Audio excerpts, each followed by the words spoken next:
ቲክቶክ ለምን ሱስ እንደሚያስይዝ ታውቃላችሁ? ልክ እንደ ዶፓሚን ማሽን ነው። ትንሽ ነገር አድርጋችሁ በጣም ብዙ ሽልማትና እርካታን የሚሰጣችሁ ስለሆነ ማለት ነው። መማር ግን አሰልቺ የሚሆነው ከፈተናችሁ በኋላ ከወራት በኋላ አጥንታችሁ ሽልማቱን ስለምታገኙት።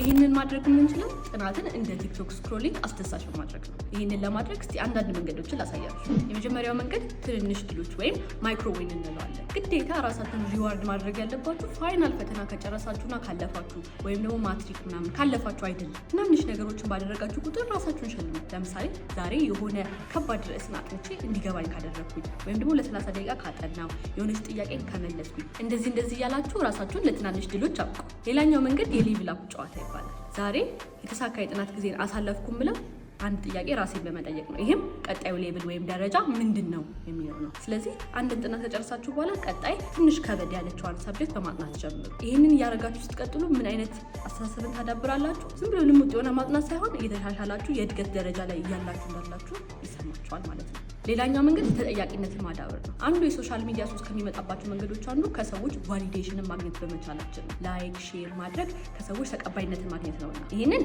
ወደ ጥናታችሁ ማምጣት ትችላላችሁ። ለጓደኞቻችሁ፣ ለወላጆቻችሁ ይሄ የሆነ ነገር ላደርግ ነው ብላችሁ ወይም ደግሞ ይህንን ጥናት ላጠና ነው ብላችሁ ትነግሯቸዋላችሁ። ከዛ ያ ጥናት እንደተሳካና እንደተሳካ እነሱ ተጠያቂ ያደርጓቸዋል ማለት ነው። ሶሻል ሚዲያ ላይ ስክሮሊንግን የምታሸንፉት በዚህ መንገድ ነው። እስቲ ግን አንድ እውነታ ንገሩኝ። እናንተ ጥናት ላይ ነው ወይስ ቲክቶክ ላይ ነው አብዛኛውን ጊዜያችሁ የምታሳልፉት? መሆን የምትፈልጉትን ሳይሆን የሆናችሁት ንገሩኝ ኮሜንት ላይ አሁን።